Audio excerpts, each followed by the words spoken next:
Tatsumi was a weak loser working hard to make a name for himself in Capital. However, his life soon turns upside down when he gets to witness the darkness of Capital. On verge of despair, he gets to join a group of assassins and obtain a powerful ancient armor to get his revenge. On his way to the capital, Tatsumi encounters an earth dragon, and while the merchants start panicking, Tatsumi gets out of the carriage and easily illuminates it using his sword skills. This results in him boasting about his skills to the merchants and telling them how he plans to become a famous knight in the capital. However, the merchants warn him that the capital is not a fantasyland but a place where dangerous monsters reside in the form of humans. Nonetheless, Tatsumi doesn't take their warning seriously and heads towards the capital, still carrying his hopes and dreams. After reaching the capital, Tatsumi visits the guild and gets kicked out after complaining about getting the lowest rank. He then runs into a girl with big talents, who offers to help him out. She takes him to a bar and promises to help him out if he pays her. The goody two-shoes ends up giving her all the money he had and later finds out that the girl scammed him. Having no money or place to stay, Tatsumi decides to spend the night outside when Aria, a girl from a royal family, notices him and offers him to stay the night at her house. He instantly agrees and Aria introduces him to her parents after they reach their home. Tatsumi informs her parents that he wants to join the military and save his village, which has been in a dire situation for quite some while. Additionally, he has two other friends who he lost contact with and came to the capital in order to look for them aside from his goal of joining the military. After hearing his story, Aria's father promises to help him out with the military recruitment process. The next day, Aria takes him out shopping, and while Aria is busy buying clothes, one of her guards shows him the imperial palace and informs him that the emperor of their nation is still a child and is manipulated by the prime minister, who forces him to do all sorts of evil things. The guard also informs him about a group of assassins called the Night Raid, and they attack their victims at night. He asks Tatsumi to be careful as the Night Raid mostly attacks high-ranking executives. Later that night, Aria's mother gets attacked by the Night Raid and Tatsumi decides to help Aria and the guard who is protecting her. While a member of the Night Raid named Akane is fighting the guards, Leon eliminates Aria's father. Tatsumi manages to catch up with Aria, but unfortunately, Akane also arrives at the same time. However, Akane ignores him and illuminates the guard, and just when she is about to put an end to Aria, Tatsumi arrives and blocks her attack. Having no other choice, Akane decides to illuminate Tatsumi too, and just when she is about to strike, Leon, the girl who scammed Tatsumi a few days ago, arrives and stops Akane from attacking any further. Leon smashed the door of the storage room behind them, and what Tatsumi witnessed left him in despair. There were a ton of human corpses, and not only that, but the two friends he was looking for were also trapped there like cattle animals. Leon told Tatsumi that Aria's family brought country bumpkins to their house just to later trap them to their demise. Tatsumi realizes that one of his friends, Iyasu, is still barely alive, and he tells Tatsumi that Aria was the one who eliminated their other friend Seo. Without wasting a second, Tatsumi took out his sword and brutally eliminated Aria. Sadly, Iyasu was on the brink of demise and passed away soon after. Before leaving, Leon decided to bring Tatsumi along to their secret base and told the other Night Raid members that he would be joining their group. After staying the night at the Night Raid's hideout, Leon decides to introduce Tatsumi to her other teammates. She starts off by introducing him to Shield, who tells him that he will end up losing his life if he decides not to join them. Afterward, Mine came to introduce herself, and instead of greeting him, she mocked him and walked away. Up next, she introduces him to Bullied, and while they are shaking hands, Leon informs Tatsumi that Bullied is not the straightest guy, which results in Tatsumi being a little more cautious around him. They then catch Lovick staring at girls, and Leon punishes him by breaking a few of his fingers. At last, she introduces him to Akane, who is cooking fish by the riverside. She gives one to Leon but refuses to let Tatsumi eat as he has still not decided to join them. Leon then realizes that the leader of Night Raid, Negenda, is also present, and she gives Leon a hard time for delaying a deadline for completing a mission. Later that day, Negenda gathers everyone, and she tells Tatsumi that he will be free to not join their group but still be forced to work in their workshop as they can't let him go now that their hideout is exposed. Negenda further informs Tatsumi that a group called the Revolutionary Army was forced to fight against the evil forces of the Empire, and the Night Raid is their assassin team. They are not only taking care of the corrupt higher-ups, but they also plan to eliminate the root of all evil, which is the Prime Minister of the Empire. After hearing her explanation, Tatsumi thinks that they are assassins of justice, which makes everyone laugh, and Bullied tells Tatsumi that no matter how he phrases it, they are still assassins in the end. Eventually, he decides to join their team, and Negenda makes Akane responsible for Tatsumi's training. The training starts off with Tatsumi making breakfast for everyone the next day, as Akane is responsible for making food and he is forced to assist her. She then takes him to the riverside and gives him the task of catching fish, but the pathetic lad only manages to catch 2. While having dinner, Negenda informs everyone about their next job, which is to eliminate the Imperial Police higher-up who is as corrupt as they get.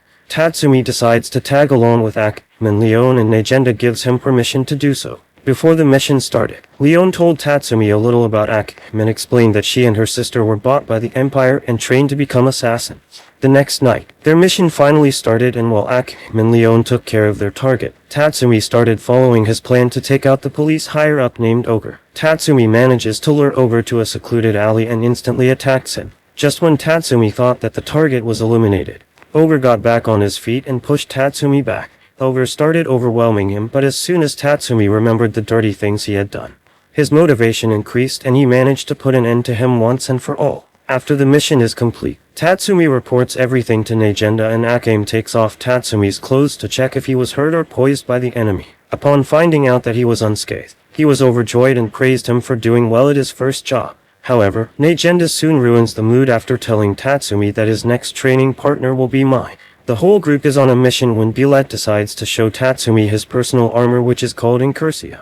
Akane takes care of the 3 guards she is fighting, and while Mine is trying to shoot one of them, a person tries to sneak up on her, but Shield notices his presence and eliminates him swiftly. This gives Mine the chance to finish off the person she had noticed as well. Additionally, Lubbock and bullied also eliminate the members of the group they are fighting, and the mission comes to an end.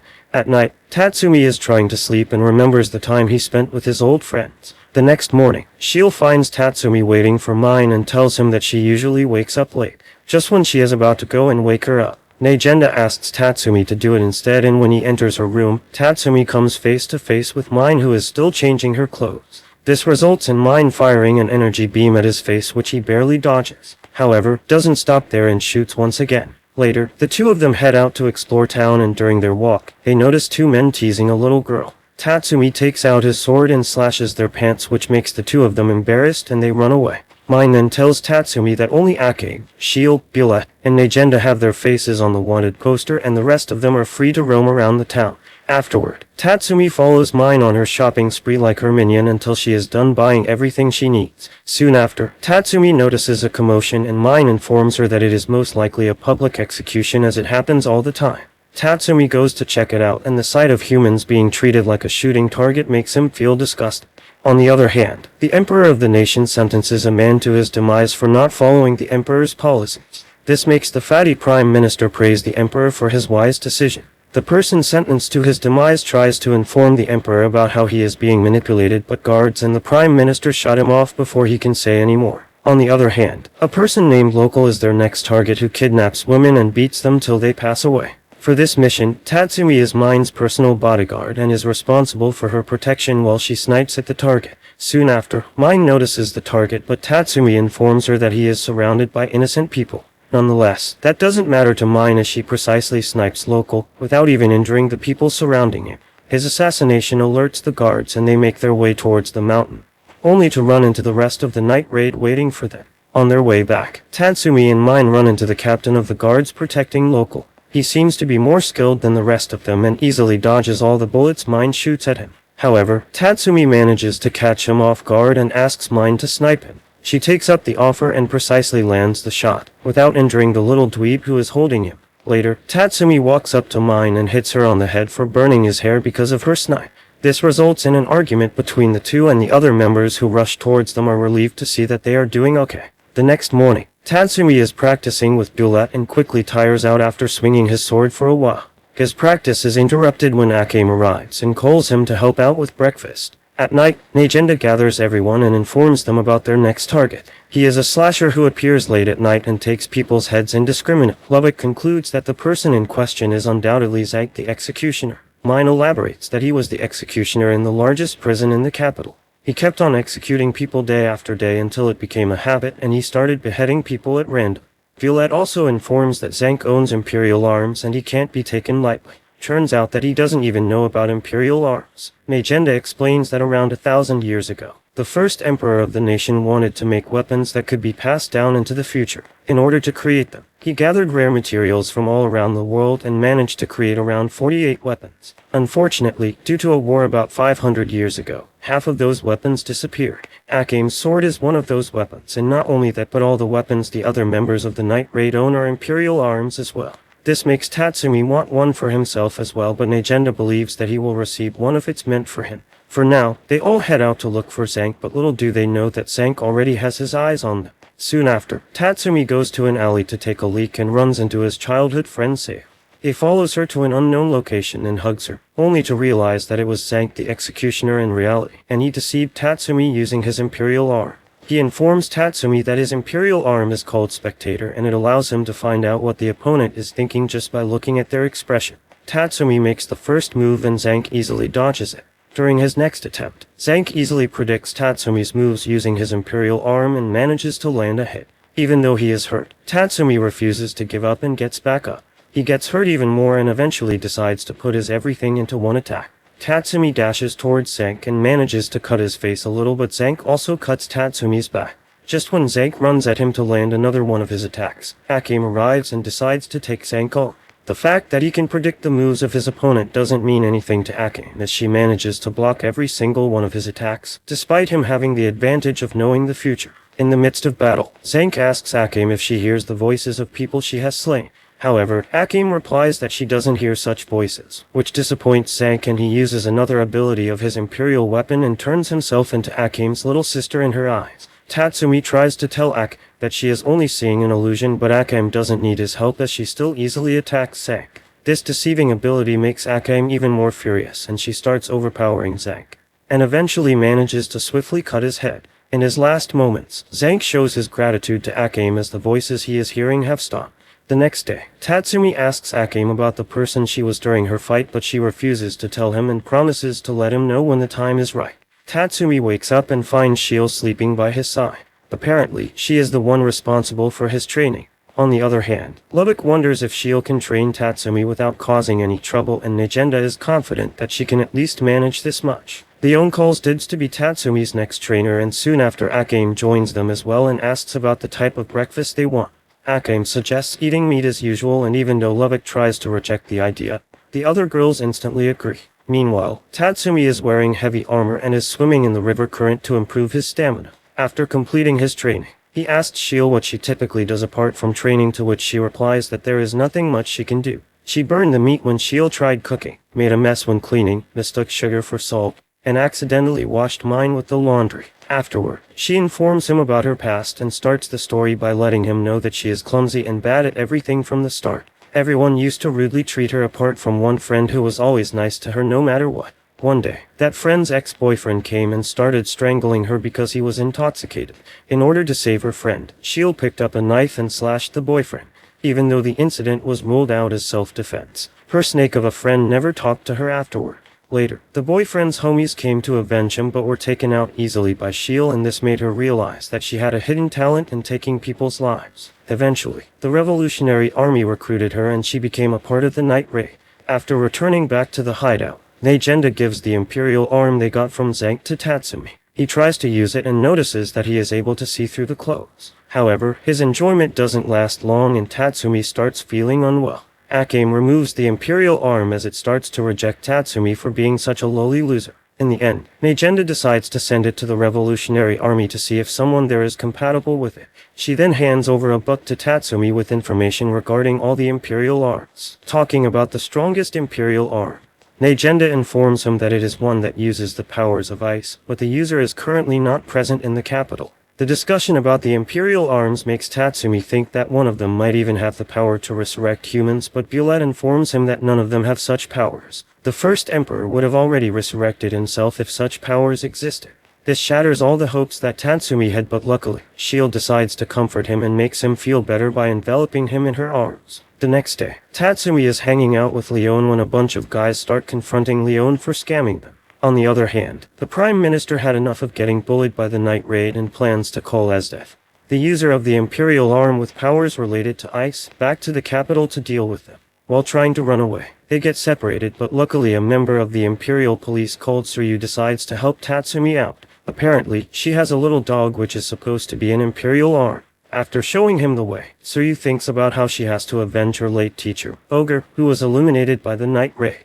It was finally time for Tatsumi to team up with Leon and perform his first mission. She transforms into her lion form and runs towards her destination after grabbing Tatsumi in her arms. After sneaking in, they notice that all the girls present inside the building are intoxicated by the owners and they are using them to earn money for themselves. After analyzing the situation, both of them break into the building and eliminate all the guards one by one. Eventually, only the two bosses are left and Tatsumi takes down one of them while Leon finishes off the other. On their way back, Leon tells Tatsumi that she has already contacted a doctor in the slums who will be willing to take care of the girls, which makes him realize that Leon might be a nicer girl than he initially thought. On the other hand, Mine and Shield are returning back after completing their mission when Suryu unexpectedly arrives. Mine starts attacking them but Suryu's imperial weapon, Koro, transforms and shields Suryu. Shield manages to land a perfect strike on Korra but he heals instantly back. Mine saves Shield by firing at Koro and informs her that Imperial arms have cores in their bodies and aren't destroyed until the core is destroyed.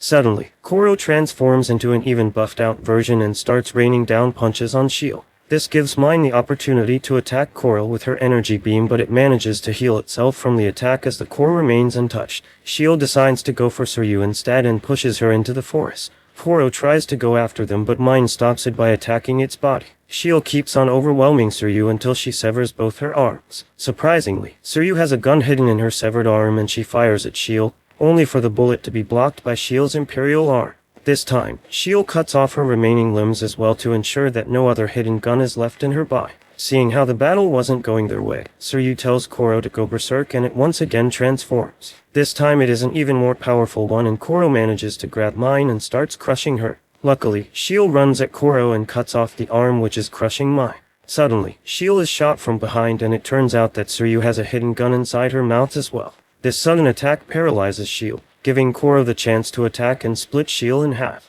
Mine gets enraged and tries to attack Suryu but more Imperial police arrive. Shield, on her last breath, uses her sister's ability to produce light that blinds everyone, giving Mine the chance to run away. During her last moments, Shield's life flashes before her eyes and she apologizes to Tatsumi for not being able to hold him in her arms ever again. After returning back to the base, Mine gives the news to everyone and Tatsumi loses his cool and starts asking Mine all sorts of questions in order to avenge Shield. Bullied lands a punch on his ugly face and tells Tatsumi to calm down as everyone knows that they could lose their life at any given moment. The next morning, Asdef finally returns back to the capital on the orders of the Prime Minister. After returning back to the capital, Asdef is awarded 10,000 gold as a reward for completing her mission. She promises to get rid of the night raid and before she leaves, the Emperor asks Asdef if there is something else she might need, to which she replies that the only thing she desires to experience is love. The Emperor tries to recommend the Prime Minister, but she refuses to waste her beauty on a fat pig like him. Afterward, she chooses 3 of her most powerful lackeys and sends them on a mission to take care of the night raid. On the other hand, Tatsumi wakes up in the middle of the night and notices Akane making some sweets. She informs him that these are the sweets that she liked and she wants to remember her even if everyone else forgets about her. He is surprised to see how calm Akane is and comments on how experiencing losing so many of her comrades must have made her get used to it. This statement makes Akane furious and she confronts Tatsumi, telling him that no matter how many comrades she loses, the pain of losing one is still the same and hurts every time.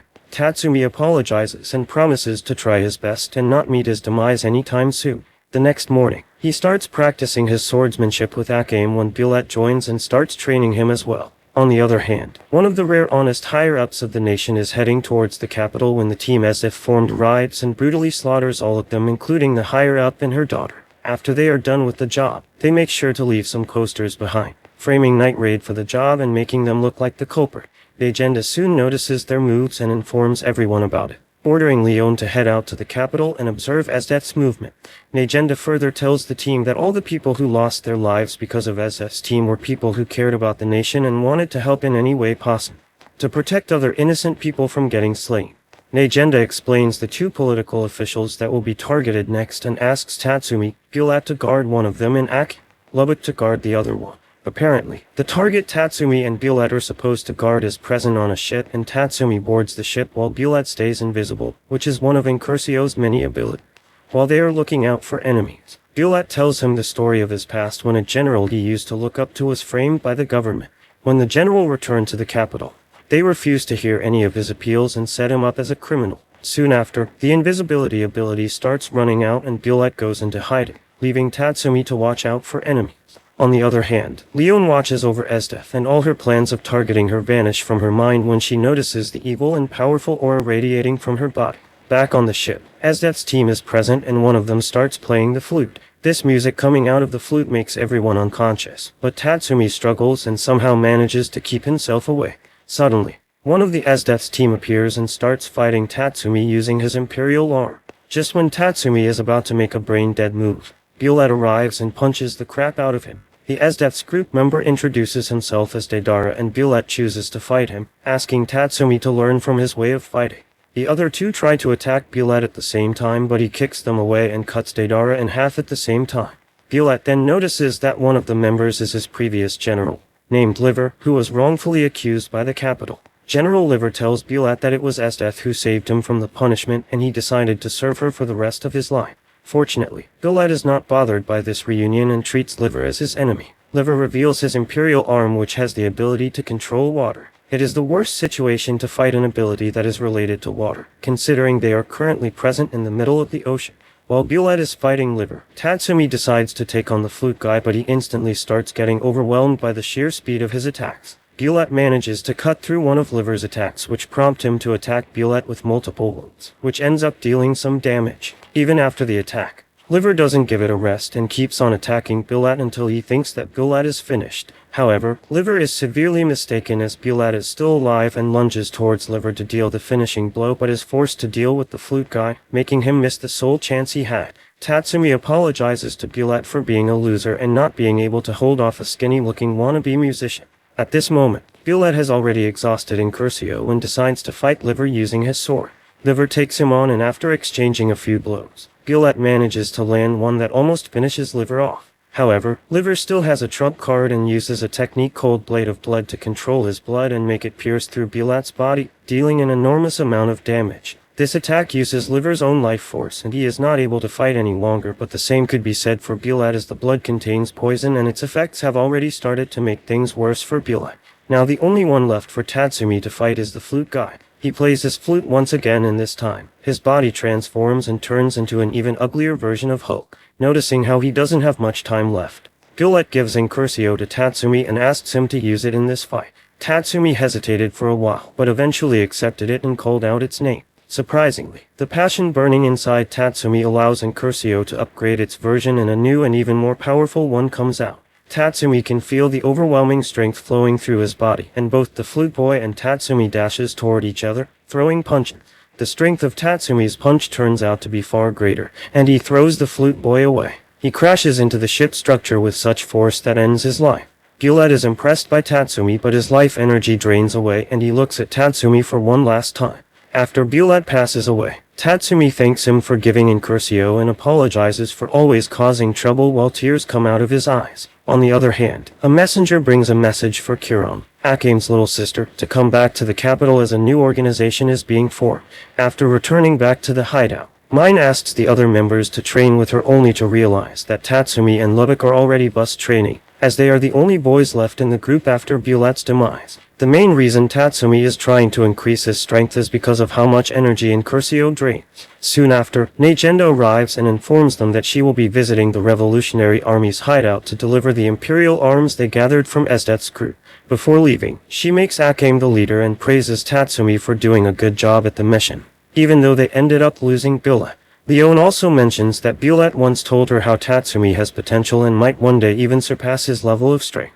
Later that day, a man named Wave arrives at the capital and heads towards the Imperial Palace. He enters the room where he is supposed to meet his new team members and notices a weirdo with a mask intensely glaring at him. Kurom is the next one to arrive, and just when Wave tries to introduce himself, she hushes him away as she thinks that Wave might be after her treats. Afterward, Suyu arrives along with Dr. Stylish. At last, a normal-looking boy arrives who goes by the name of Run. In the end, the weirdo with the mask introduces himself as Balls. Afterward, Esdeath, who is hiding her face with a mask, arrives and starts fighting everyone present in the room. She manages to subdue all of them one by one, but Kuro manages to break her mask, making everyone surprised after they realize that they were just fighting their boss. She includes all of them in her new team to take care of Night Raid and names this team the Jaegers. Meanwhile, Tatsumi visits the Night Raid's secret base at the capital, and Lubbock informs him about Esdeath by telling him a story from the past. A few years ago, Asdeath and Negenda used to be fellow generals and they were out on a mission. Even when the capital's army faced countless difficulties and their numbers significantly decreased, Asdeath's abilities were far more than enough to take care of the enemies. And seeing her enjoy torturing the enemies made Negenda sick and she decided to leave the Imperial Army for good. Additionally, Lubbock also tells Tatsumi about the tournament Asdeath is managing and the winner is supposed to win a ton of money. Seeing how this might be a good chance to send some money back to his village, Tatsumi decides to participate. The next day, the tournament starts and Asdeath is watching all the fights and trying to find a boy she might fall in love with.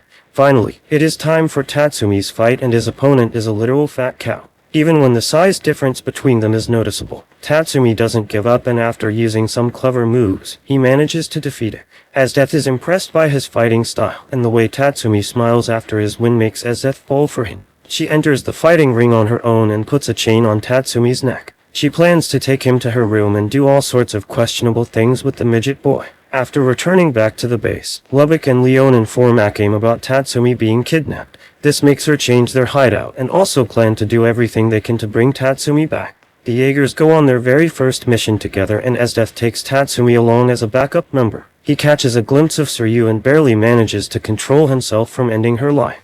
All of them start the battle and easily slay their enemies. Asdeath tells Tatsumi that she will be training him on her own and will make sure that he becomes as strong if not stronger than them. After having a conversation with her, Tatsumi thinks about convincing Asdeath to become their ally and plans to try this strategy later at night.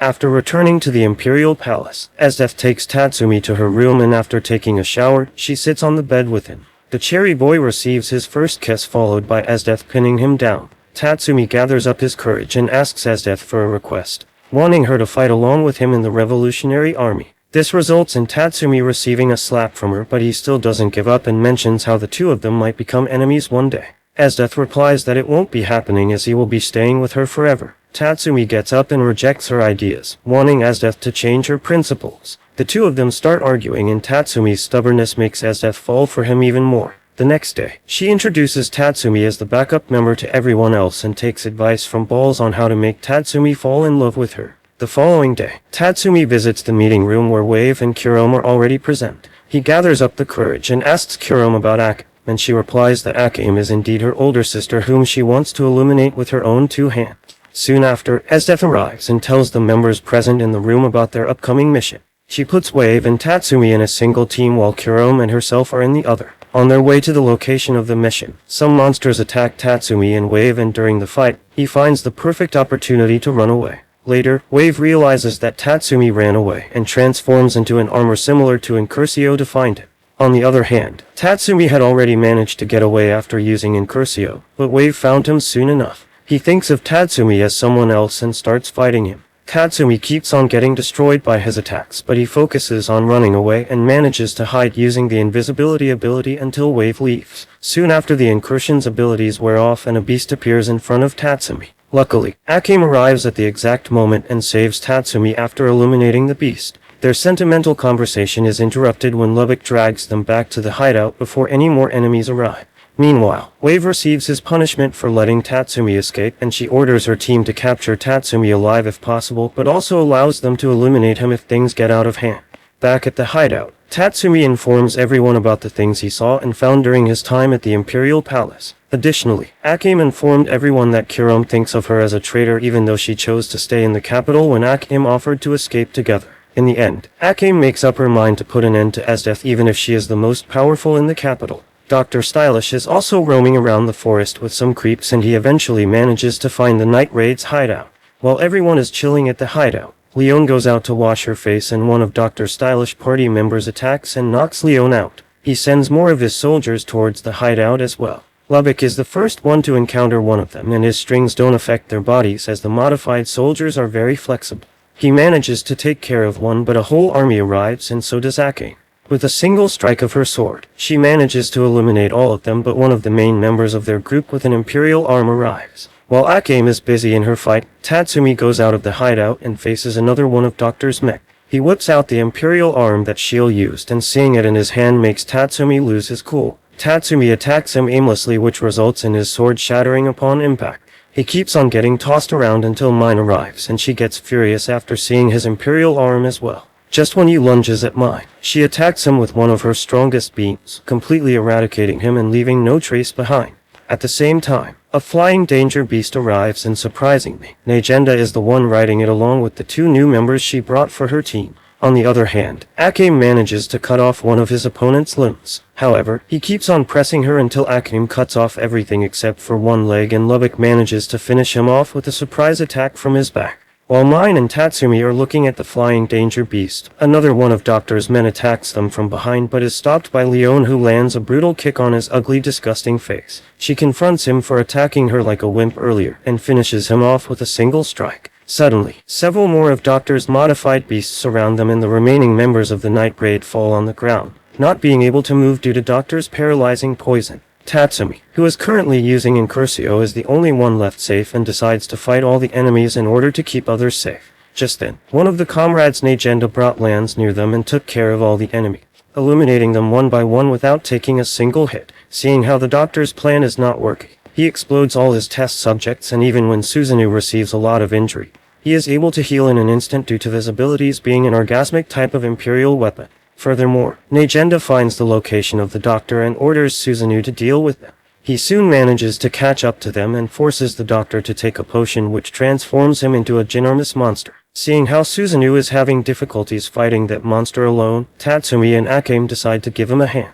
While Mine uses her energy beams to make the Doctor lose his balance, Akame dashes toward the Doctor and cuts him in half. The other new member that Negenda brought along is Chelsea, and she starts making fun of Mine as soon as they land on the surface. Negenda reveals that Chelsea has almost the same level of experience as Akane, while Susanoo is Negenda's new Imperial arm. Not only is he good at combat, but also manages to build a new hideout for the team and also cooks food after he is done with the construction. Apparently, he was originally created as an Imperial Arms bodyguard, which is the reason behind his combat abilities mixed with the talent of doing household chores. On the other hand, Run informs Esdeath about Doctor's disappearance and she pays Suryu a visit, who is weeping because both her sugar daddies were illuminated by the enemy. Back at the hideout, Negenda tells everyone to increase their strength by training, as they will need to become even more powerful in order to defeat their enemies. The next day, Negenda brags about how Susanoo has been asleep for all this time and only responds to her. Susanoo agrees and informs everyone that she reminds him of his old boss, who was also a general. Hearing him compare their boss with a muscular man makes Tatsumi and Leon crack up, resulting in them receiving a beating from Negenda. Meanwhile, Mine is enjoying her cake when a cat appears and steals it from her. Turns out that the car is actually Chelsea, and she transformed into one because of her Imperial arm, which allows her to transform into anything she desires. The next morning, Leon and Tatsumi go out to defeat some dragons, and during their fight, Leon notices that Tatsumi has been slowly getting close to how Bullied used to be. After the two of them return, Negenda asks Chelsea about her experience after staying with Night Raid for a month. She replies that Night Raid is stronger than her previous team, but according to her, strength is not the only thing, as their previous two members met their demise because they were failures as assassins. At night, Mine along with Tatsumi and Lubbock discuss how Chelsea mocked Shiel and Bullied. The three of them are pissed at her for badmouthing them and plan to take revenge. Lubbock gives Tatsumi the idea to sneak up on Chelsea while she is taking a bath and scare her. Even though Tatsumi hesitates for a second, the thought of seeing a woman's plot helps him make up his mind. Later that night, he transforms into Incursion and turns on his invisibility ability to slowly sneak up on her, only to realize that the person taking the bath is Susanoo. He advises Tatsumi to be more cautious, as even though Incursio hides his physical body, the enemies are still able to detect his presence. Suddenly, Susanoo transforms into Chelsea, and she reveals that Tatsumi's presence was easily detected by her, which made her transform into Susanoo to confront it. Furthermore, Chelsea reveals that her whole team was eliminated during their last mission, and the only reason she harshly said those words about Shiel and Bullied was because she didn't want to lose any more of her comrades.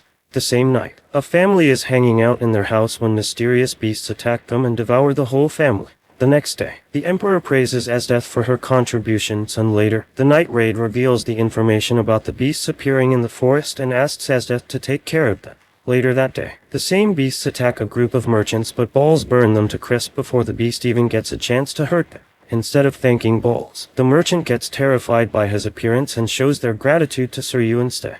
After returning back to the Imperial Palace, Wave tries to console Balls for receiving the harsh punishment because of her appearance but realizes that he worries for nothing when his beautiful wife and daughter arrive to pay Balls a visit.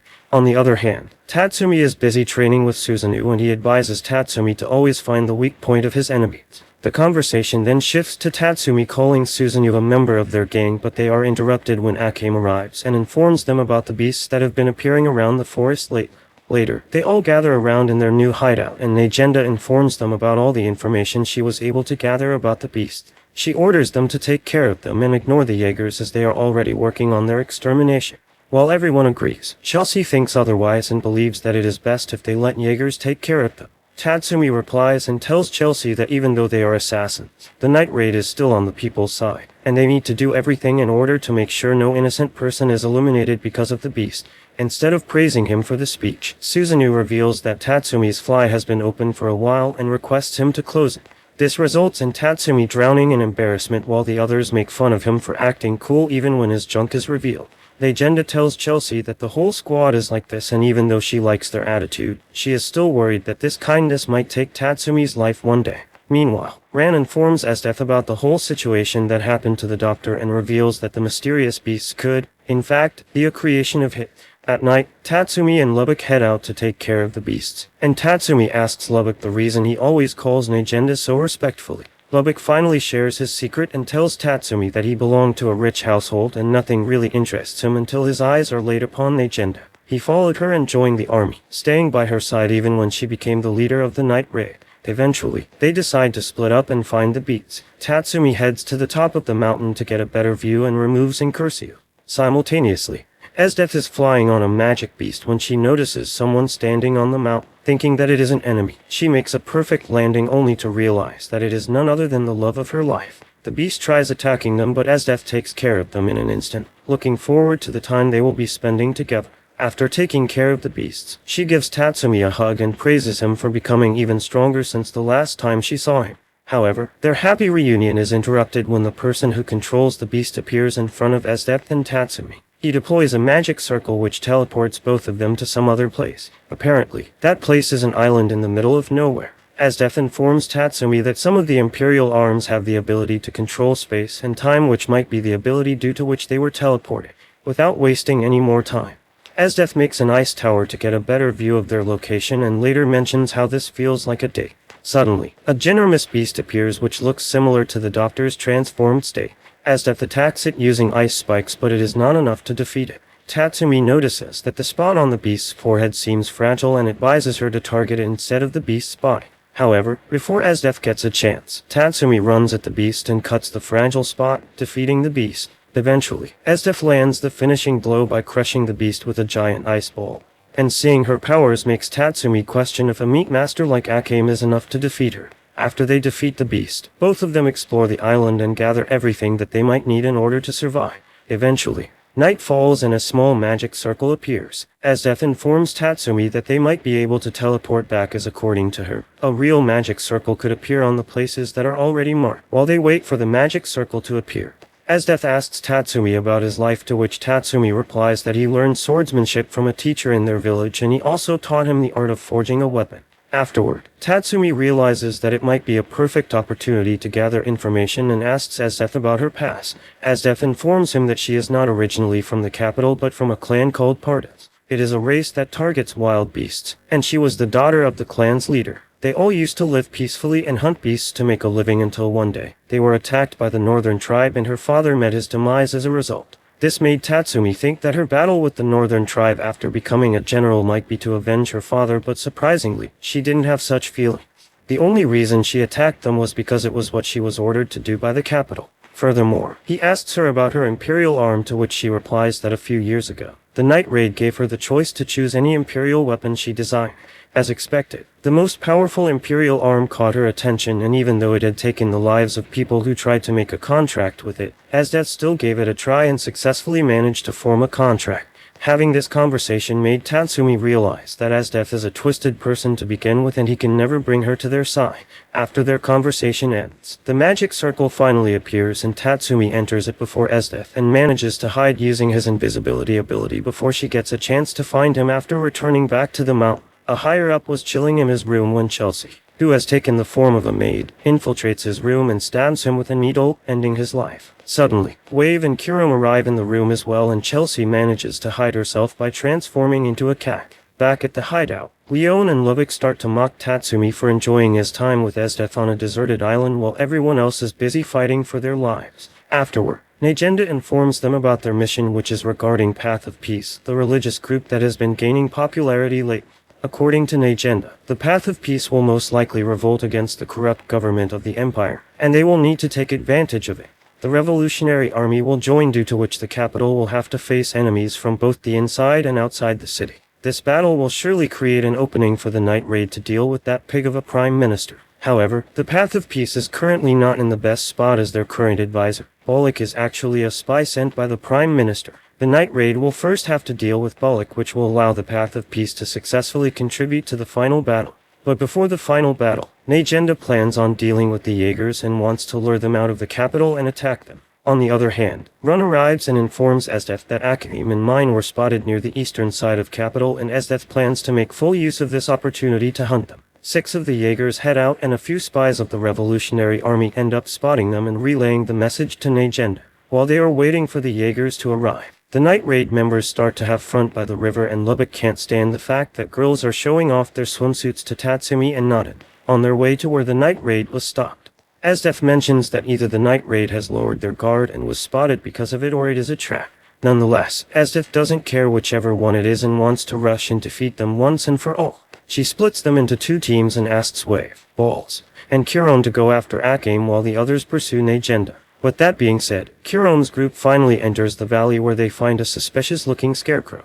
Little did they know that they were in Mine's target range, and she had her eyes on them from afar. After taking a look at Kurom, Mine realizes that she looks exactly like Akane and decides to take care of Kurom by herself and not lead the job for Akane, as it could be painful for her. Mine then fires at Kurom, and she somehow manages to dodge it in the nick of time.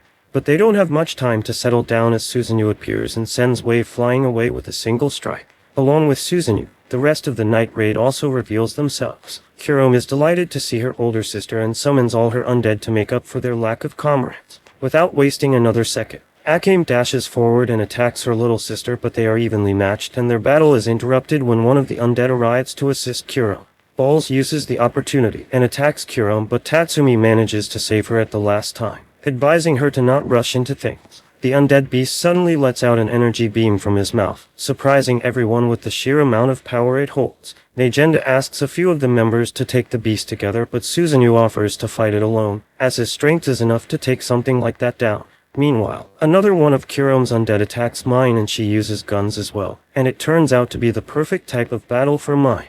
Meanwhile, Tatsumi is facing his doppelganger, which is a wild monkey and one of Kurom's undead. Akane is busy fighting Balls and runs at his face, but another one of Kurom's puppets appears and puts himself in front of Balls to shield him. Leon tries to help Akane, but a man with a whip takes her down. While Akane is busy fighting the puppets, Kurom informs her that all of the puppets were once alive and she eliminated them during their fight, making the skilled ones her puppets for future use, including her childhood friend. Negenda arrives and decides to take on the person Leon is fighting. Before Leon even gets the time to think of something else, Kurom arrives and cuts her arm off. Nonetheless, Leon manages to stop her bleeding and goes to assist Akane in her while, letting Negenda take care of the whips. On the other hand, Esdeath and the others run into a group of bandits, and thinking that it is most likely a setup by Night Raid, she orders the team members to take them out, leaving 1 or 2 alive for questioning purposes. Back at the battlefield, Leon arrives to assist Akane and Negenda, who manages to decapitate the whip guy and notice that he is still able to move. Seeing the gruesome way those puppets are controlled makes her enraged and puts an end to him with a brutal blow to his chest. After defeating the whip guy, Negenda allows Susanoo to use the secret ability he has. While Tatsumi is fighting the monkey, Chelsea transforms into a tribe man and defeats a puppet from the same tribe, as even though they are undead, the memories of their past lives are still sealed somewhere inside their minds. Furthermore, Tatsumi finally locks in and defeats the monkey, showcasing the superior one among them. Mine also manages to defeat the puppet she is fighting, but just then, a giant frog picks her up using its tongue and swallows her as a whole. At the same time, Tatsumi arrives and starts fighting Natala, Kurom's childhood friend. Meanwhile, Susanoo finally uses the secret ability that takes the life force of his owner. This ability can only be used 3 times before the owner passes away, but it does give Susanoo an absurd amount of power. After Susanoo powers up and finishes his transformation, he finishes off the giant wild beast with a single strike. Tatsumi is still busy fighting Natalo when Turome notices that the frog is acting weird. Turns out the mine made a few holes inside its stomach and managed to get out of it unharmed. The tables soon turn in the Night Raid's favor when Negenda and Susanoo arrive to help Tatsumi, while Gion manages to break Ball's imperial arm using her teeth. Before Akane can strike him out, Balls throws the container on his back and explodes it. Luckily, everyone manages to get away after the explosion unharmed and the battle ends. Balls is also getting away from the battlefield when he notices a girl crying under a tree. He goes to check up on her, and after he is done treating her wounds, he finds out that it is actually Chelsea who stabs him with her needles, ending his life for good. After she has taken care of Balls, Chelsea meets up with Lubbock and tells him that she will be going after Kurome next. Even though Lubbock tries to stop her, Chelsea decides to go after her anyway, stating the fact that if they let her go, then she most likely returns with even more powerful puppets. With that being said, she takes the form of Balls and walks around the forest to find Kurome. Meanwhile, Kurome is sitting alone in the forest, and while waiting for his comrades to regroup, she starts contemplating her childhood when Akane and she were forced to train and experimented on by the military. On the other hand, the whole Night Raid is gathered at their hideout after the battle as well. Leon informs everyone that her arm can be reattached, and Lubbock will most likely be able to do it using his strength. Chelsea finally manages to find Kurome, and surprisingly, she doesn't have a clue that it is not the real Balls. After analyzing her for a while, Chelsea decides to wait for the perfect opportunity, and doesn't want to rush things for her own good. After hearing the news from Lubbock, Negenda orders Akane and Tatsumi to go and bring back Chelsea. Meanwhile, Kurome starts feeling lightheaded after walking for a while, and Chelsea uses this opportunity to stab her using a needle. Afterward, Chelsea remembers her past and how she was praised for being the best student. The person she worked for was insane and was part of all sorts of gruesome acts. One day, Chelsea headed to the basement and came across the imperial arm she currently uses. Soon after, she managed to eliminate the cocky higher-up and decided to spend the rest of her life helping others who are in trouble. Back in the present, Chelsea realizes that Kurome is not completely eliminated, as the experiment she was a part of gave her some sort of buff. Her puppets appeared and started following Chelsea, eventually shooting and putting an end to her. In her last moments, Chelsea realizes that she is the one who is about to experience the fate of a murderer, and thinks about how she was looking forward to Tatsumi's admiration if she had succeeded. On the other hand, Tatsumi splits from Akane and runs around the capital looking for Chelsea when he notices a commotion in the middle of town. He goes to take a look and can't believe what he just saw. People are gathered around a pole on which Chelsea's head is placed as a sign of Jaeger's victory. Even after losing Chelsea, Tatsumi decides to stay focused on the mission as their fight is still going on. The Night Raid arrives near the Path of Peace headquarters and is planning on taking care of their leader, who is a spy of the Prime Minister. Coincidentally, the Jaegers appear there as well, and Asdef informs Bullied, the leader, that they are sent by the Prime Minister to protect him. Surprisingly, he has some of his own fighters as well and introduces them to the Jaegers. Apparently, all of them are confident in their abilities and claim that they have destroyed Imperial arms with their bare hands. While the Jaegers are at their hotel, Kurome loses consciousness, and the injuries she sustained from Chelsea have left a grave impact on her. Soon after, Kurome wakes up and informs everyone that she is back to her usual self after a bit of rest. Asdef tests her claims but lands a kick, and Kurome manages to defend herself. However, after their meeting with Bullied, Kurome starts feeling unwell once again and asks Wave to keep her condition a secret, as she will be kicked out of Jaegers if others find out about it. The next day, Mine and Tatsumi are walking around the city, and he buys some ice cream, making Mine realize how well Tatsumi is holding himself after Chelsea's demise. Additionally, Lubbock is also roaming around the city to gather as much information as possible, but he gets unlucky when Bullock's men notice his presence and mark him as their enemy. At night, Akane is having a conversation with some of their men to find out the best route to infiltrate Bullock's headquarters when one of Bullock's men arrives, looking forward to his fight with Akane. Apparently, he is one of the guys Akane trained with, and the fight between them starts. At the same time, the 2 other Bullock men are after Lubbock as well, and after getting hit by them, Lubbock decides to act as if he is already eliminated. However, his plan messes up when the girl he was supposed to meet arrives and becomes a target of Bullock's men. Having no other choice, he decides to end his acting and gets back up to fight the 2 of them on his own.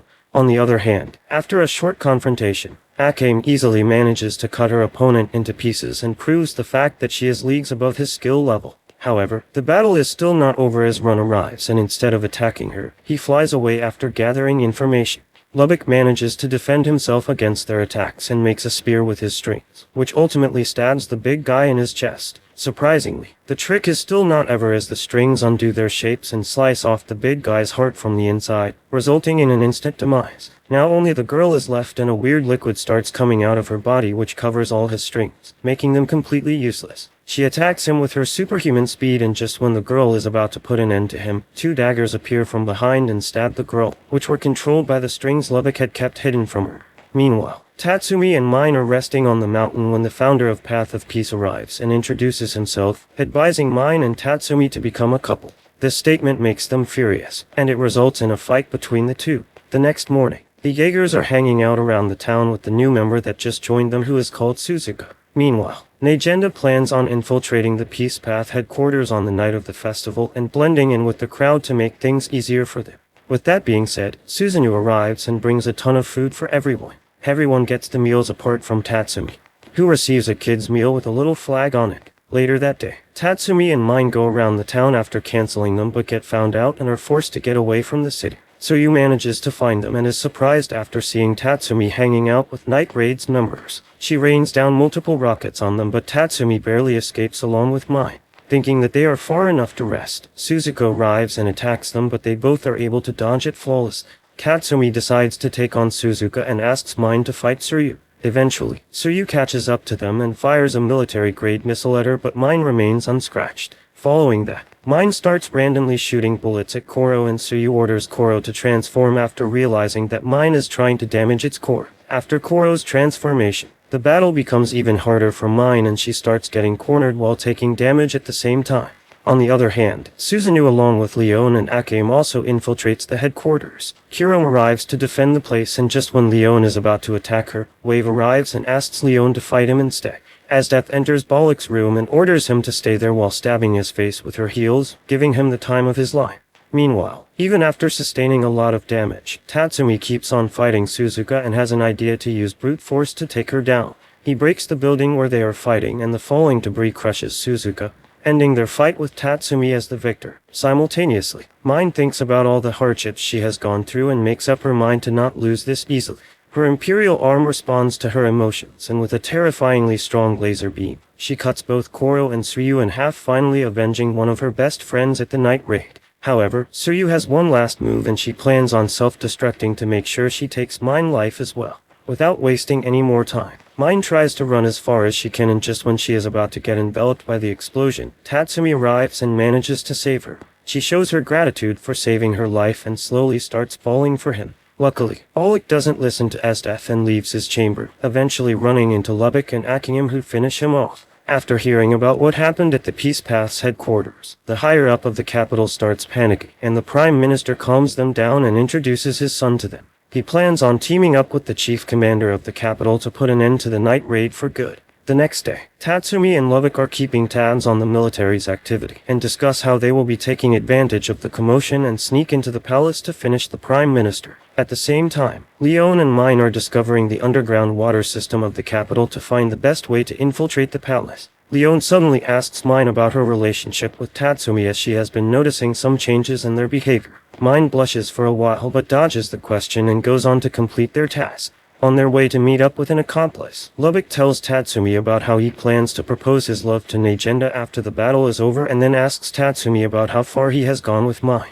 Just when they are messing around, the person they are supposed to meet arrives and takes them inside the palace. She is part of the resistance against the capital, and as her father was the emperor's teacher, she has access to all the places. The reason she is helping them is because both her parents are imprisoned by the Prime Minister. They finally arrive at the place where the other members are, and upon entering the building, they notice a room full of corpses. Apparently, Shura had already found out their plan and lured them into his trap. Not only Shura but the chief commander of the capital also arrives to fight them. While Tatsumi fights the chief commander, Lubbock takes on the Scarface. Apparently, he has the ability to teleport wherever he wants, and it makes it easier for him to attack Lubbock from every possible angle. During their fight, Shura injects a substance that boosts his strength and increases the power of his ability.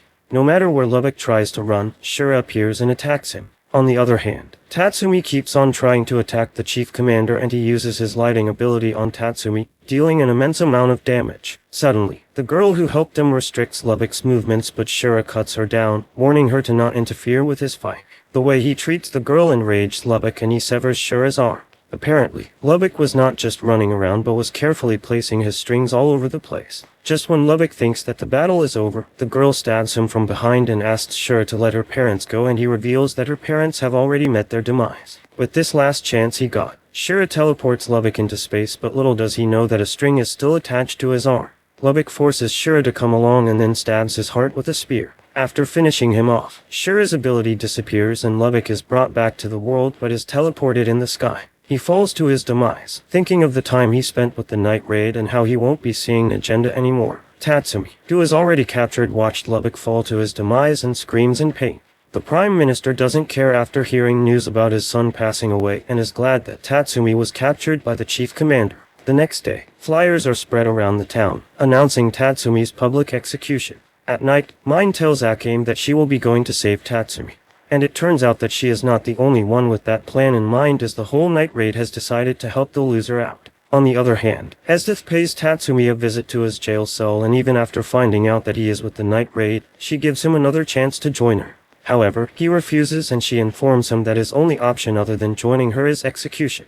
Tatsumi still doesn't budge and Esdith decides that she will be the one to execute him with her own two hands. After hearing this news, Wave can't believe that Esdith will eliminate someone she likes with her own two hands. Run informs him that it is more reasonable for her to do it than someone else. Kurom agrees and tells Wave that she feels the same way and wants to be the one who puts an end to her sister because she still loves her. The next morning, the whole capital along with the Emperor gathers at the stadium where Tatsumi will be publicly executed. Afterward, Esdith steps into the ground and just when she is about to end Tatsumi's life, Mine fires her energy beams at her. The commotion makes all the citizens run away, and the chief commander decides to fight Mine. Meanwhile, Negenda appears in front of Esdith along with Susanoo and their fight commences. At the same time, Leon and Mine start fighting the chief commander but he overpowers both of them and attacks Leon using his electricity. He then starts attacking Mine and she purposely fully puts herself in a bind so her imperial arm can gather more energy from her spike of emotions. Akane also enters the palace and fights off all the guards in order to retrieve Tatsumi's Incursia. Esdith manages to freeze Susanoo but Negenda allows him to use the forbidden ability, and with that being said, she only has one for use left until her life force fully drains. Susanoo transforms and after freeing himself from the ice, he starts fighting Esdith on somewhat more equal terms. During their battle, Mine tries to run away and save Tatsumi but gets attacked by the chief commander. He then decides to put an end to Mine and charges for his ultimate attack. However, Mine also uses her full strength and gives it all she has. The amount of energy released even damages her imperial arm, and she manages to brunt the chief commander to a crisp. During Susanoo's fight with Esdith, she turns the table by using an ability that even freezes time itself. Esdith uses this chance to break Susanoo's core and completely crushes it. However, Negenda refuses to let him go and allows Susanoo to use the forbidden ability once more and this marks the third usage. Susanoo comes back to life and holds Esdith off while the others escape. He is fully aware that his powers are not a match to Esdith and says his goodbye to everyone before they leave. On the other hand, Tatsumi is running away with Mine in his arms but she requests him to put her down. Mine thanks Tatsumi for always saving her and tells him that her injuries can't heal like Leon and this is most probably it for her. Mine then informs Tatsumi that she is glad that she fell in love with him and kisses him afterward. Sadly, Mine then passed away and Tatsumi couldn't do anything but scream in pain. After returning back to the hideout, everyone is shocked after losing two more of their comrades. Tatsumi regrets that they came to help him out and Leon asks him to calm down as Negenda is also grieving her partner, Susanoo. Wave and Run also find out what happened and Run comments on how this nation won't last very long. Surprisingly, Run is really calm and collected and tells Wave that the only reason he joined Jaegers was to change this corrupted nation from the inside. Afterward, Kurom also arrives and Run asks Kurom about her next move as she doesn't have much time left. On the other hand, Esdith is fighting the revolutionary army and contemplates Tatsumi being the perfect man for her, considering how he survived such an inescapable situation. Later that day, Tatsumi and Akane head out into the town and notice a message written on the bodies of men who were illuminated by Kurom. Apparently, it is a message for Akane as Kurom wants her to come near the Cat-Eye Forest facility for their final battle. Later that night, Akane heads out to the location and meets up with Kurom.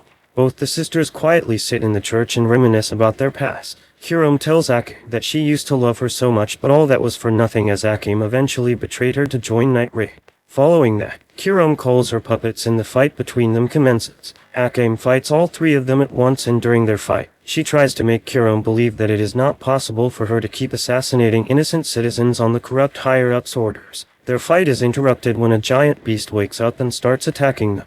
Both Kurome's puppets are crushed by it and the beast attacks Kurome, but Akane manages to save her. For the time being, both of them decide to team up and they easily eliminate the beast. Kurome mentions how good their teamwork is, and with that being said, their battle continues. She calls more of her undead puppets, but most of them are normal soldiers and Akane deals with them in an instant.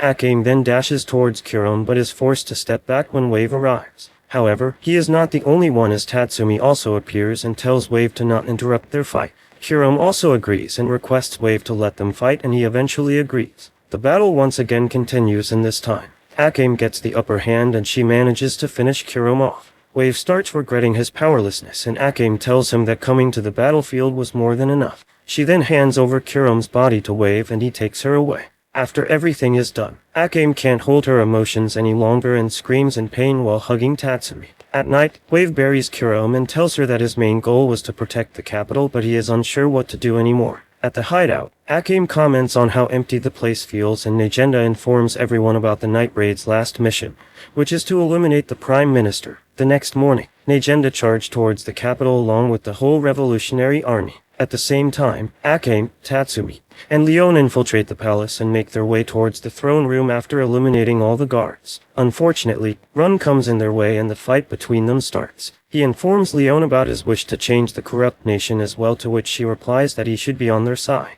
However, Run is not a fan of all the destruction the Night Raid causes and only wants to change things from the inside. Later, Leon asks the other two to leave while she handles Run on her own. At the same time, the Prime Minister persuades the Emperor to use the ultimate weapon, as he will be able to settle everyone down by demonstrating his authority. Suddenly, Akane and Tatsumi enter the room and she heads straight for the Prime Minister's head. But an invisible shield protects him and he tells Akane that the ultimate weapon has already been activated.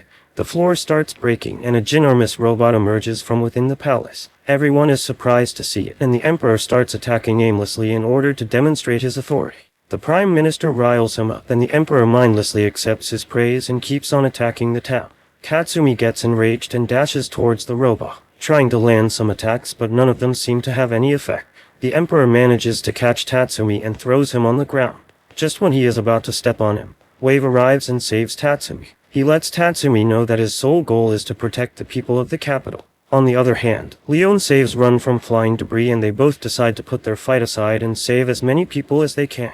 After tanking a lot of attacks, Tatsumi manages to find a place that deals more damage to the robot than any other part, and it reminds him of the time when Susanoo taught him to find weakness.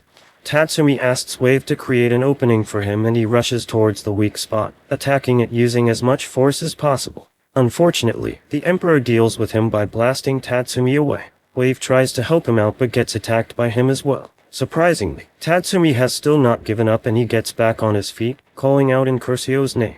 This time, the Imperial weapon responds to his emotions and upgrades itself to its truest form. This time, Tatsumi manages to dodge all the attacks and completely breaks the weak point. The robot starts falling in a place where citizens are present. Even though he is gravely injured, Tatsumi puts his all into stopping the robot before it crushes the citizen. Akane also appears and gives him a hug, confronting him for not keeping his promise of returning back alive as Tatsumi also passes away. Asdef also arrives at the scene and realizes that the love of her life passed away. The capital's military tries to capture Akane, but Asdef freezes all of them to their demise, commenting on how she serves a pathetic nation. She then makes a ring using her ice where only she and Akane can fight each other. Both of them pull out their swords and rush towards each other. Asdef tries to freeze Akane, but she takes out her glove at the right time, avoiding being frozen to her demise. The battle is very much equal for both sides. Akane tries to make Asdef stop by commenting on how this fight is useless as the capital has already been lost. However, Asdef doesn't care and continues to fight, telling Akane that she can't bear the rambling of a pig. After a while of back and forth blows, Asdef kicks Akane down and steps on her. However, a sudden explosion forces her to step away and after getting back up, Akane cuts herself with the sword. By doing this, poison spreads inside her body, and instead of hurting her, it gives Akane even more power than she initially possessed. due to her transformed state. Esdeath starts having difficulty handling Akane as she even manages to land a hit on Esdeath. Poison starts spreading in her body, but Esdeath cuts off her arm to prevent the poison from spreading any further. Akane then starts using her supernatural speed to avoid getting hit by Esdeath's attacks, but it doesn't last very long as Esdeath pauses time once again. She stabs the Akane in front of her, only to realize it is an afterimage. Soon after, the time freezing ability runs out and Akane attacks Esdeath from above. This time, the poison starts spreading and Akane informs Esdeath that she already knew about her time freezing ability from the time she used it on Susanoo. Esdeath accepts her loss and walks towards Tatsumi's body. She freezes both him and her to their demise, as she wants to stay with the person she loves till the end. On the other hand, the Prime Minister tries to run away but is confronted by Leon. He uses his one-time ability which seals away Leon's imperial arm. He then takes out a gun and shoots Leon non-stop. However, she still bears the pain and manages to smash his head till there is nothing left. Afterward, she meets Akane for one last time and after saying goodbye to her friends in the slums, she passes away. The next day, the Emperor accepts his mistakes and is publicly executed for all the crimes he committed. Tatsumi's villagers also receive some compensation from the capital, and they praise Tatsumi for doing the things he promised. A few days later, the capital starts rebuilding itself and Negenda informs Akane that even though her life has been shortened due to using Susanoo's forbidden ability, she still hopes to do as much as she can as a survivor. Before leaving, Akane tells Negenda to put all the blame on her while she takes the role of rebuilding the capital to the place it should have been from the start. They shake hands for one last time and go their separate ways afterward. This was all about our assassins. Will Negenda be able to create a nation where everyone lives peacefully?